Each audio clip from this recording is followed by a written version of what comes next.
Good afternoon and good morning to those in Latin America. Here with me, my colleague Rainer, we will present this small case. First, I would like to thank everyone for being here, sharing a bit of experience.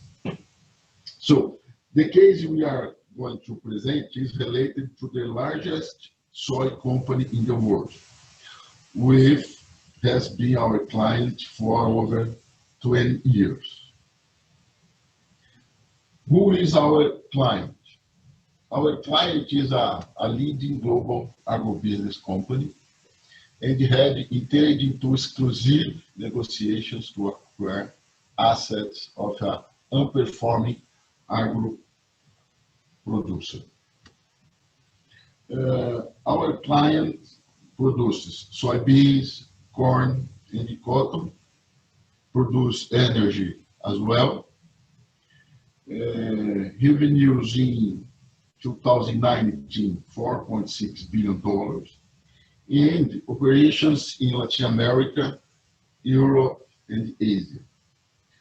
The company has experienced executives who always work together with our M&A team and consulting team. The negotiations that we are going to present started in 2019, when the world was totally different from what is today. Just so you know, in 2019, Brazil's GDP grew only 1%. Inflation was 4% at that time, but our currency was stable. Right? International banks, mainly European ones, were willing to finance M&A operations in Brazil. In other words, the business environmental in Brazil was favorable. About the target. Who was the target? The target was an agribusiness with similar commodity profile, with some small cattle production and operations in Latin America. Underperforming operationally. So, mismatch between what seller wanted to sell and what buyer wanted to purchase. Next slide, please. Okay, thank you. The seller wanted to sell the operation company in Latin America, but our client was interested in Brazilian operation and a holding which I was carrying forward. How was the company at that time? The group of several individuals in Spain, hold company in Luxembourg, two another hold companies in BVI, and operating companies in Brazil, Argentina, Paraguay, Uruguay. So far, so good, because we were in 2019. Easy, but, so next slide, please. In 2019, everything looked fine and perfect until the beginning of the year. Client wants to acquire several assets from Target, including a Luxembourg holding company. Our client operational focus was in Brazil operationals only. Our Brazilian entities were to be merged with the main operational companies after signing. And the owner of Target would either sell, close, or restructuring the remaining business after the transaction. Easy. But in the beginning of 2020, COVID-19. We had no clue about COVID-19. So in February, totally. What we were thinking at that time,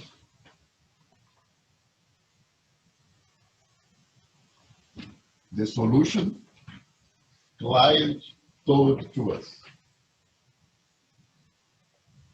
please help us. Hire, how we can save the business or what we did about this situation.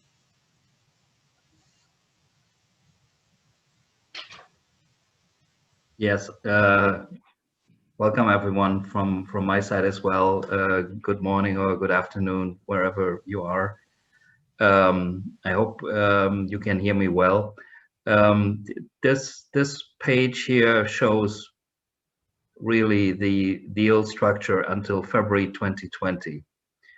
So it had been agreed that after signing the 4 or 5 different operating entities in Brazil, they would, between signing and closing, all merge into one entity and would then be merged into the Brazilian holding company, so that as a matter of fact, only one legal entity would have to be finally acquired. And the idea was that from the proceeds of the sale of this Brazilian entity, the other entities in Argentina, Paraguay, and Uruguay, which were not profitable, would be restructured, and the owners would maintain those companies or would sell them one by one over time whenever the market was right. Samantha, next slide, please.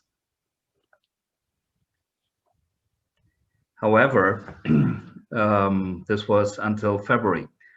In early to mid-March, it became clear also in Brazil that something had hit the world and respectively also Latin America and Brazil.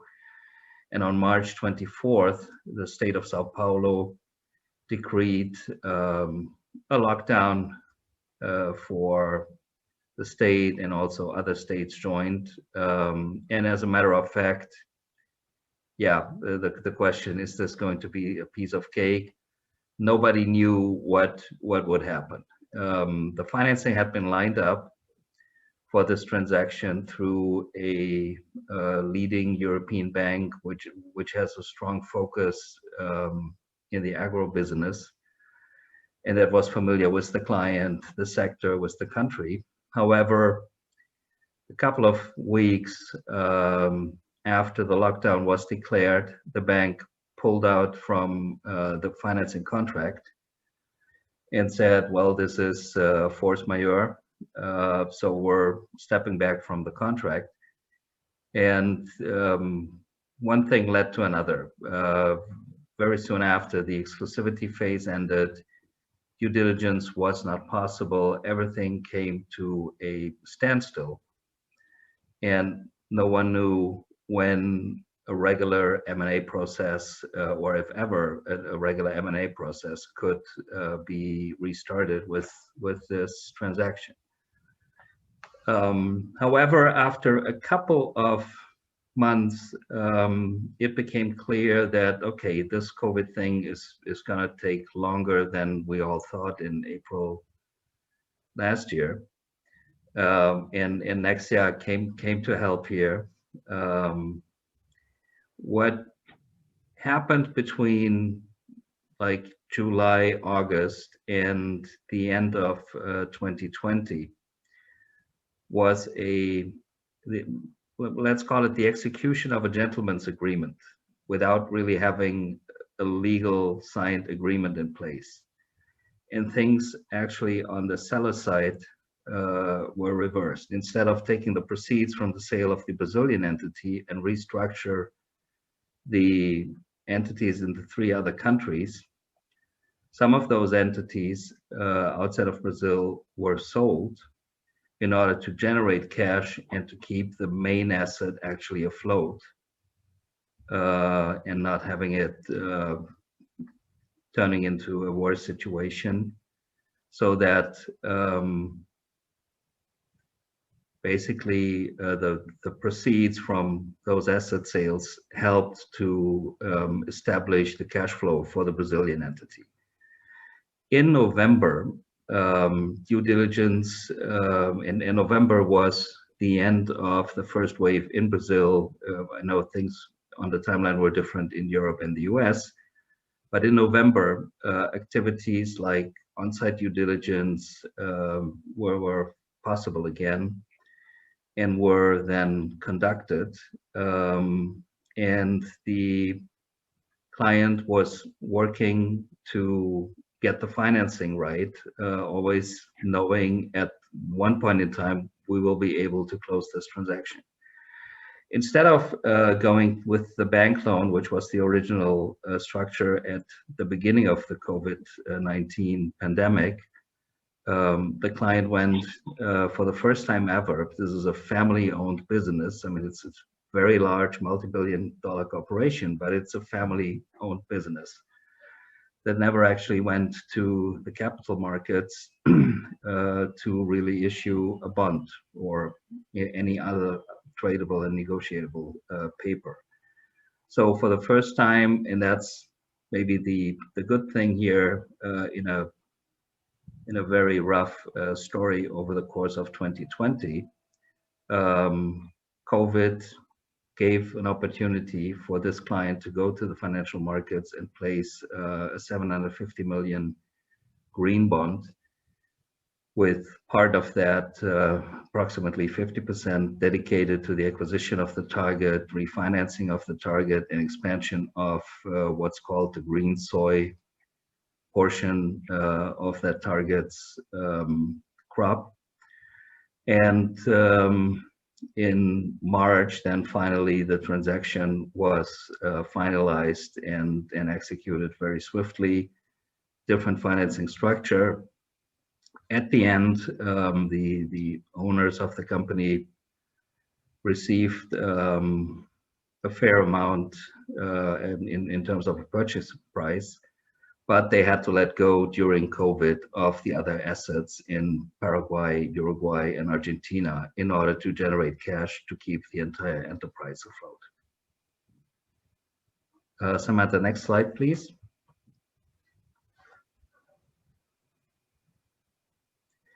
So with all this ups and downs, we put down here 2 or 3 things that we think made are critical success factors in this specific situation. Every case is different, but here I think what helped to get this transaction through the COVID pandemic across the finishing line without one of the companies actually filing for bankruptcy is keep the focus, and fortunately the buyer wanted really to buy the asset and the sellers wanted to sell. So there were no second thoughts coming up during the process of, okay, if I stay another 2-3 years with the asset, might not be so bad. So they always kept the focus. Communication was a critical part, not only between PPC and the client, but also to the seller. And as I mentioned, everything happened in a, let's say, informal gentleman's agreement way, without really having to sign any formal agreements, which no one knew no one could forecast really a month ahead. So it didn't really make sense to put lawyers in place and do some formal agreements of how to keep this deal alive. And then show flexibility here on the side of the purchaser, changing from a classical bank loan to a public debt issue, and on the seller side, being, let's say, so smart, knowing what the actual asset of the group was, the Brazilian operation, and doing everything possible to keep that asset afloat. So that's, Paulo, do you want to add something to the lessons learned? Yes, thank you, Heidi. The good news for us is now, 6 months later, we are in another project with this client. The client is negotiation another business with the same size and in the same region here in Brazil. So I believe that we had a very successful in this case because this we are in the second operation with this client. Thank you, Samantha. Thank you, Heidi.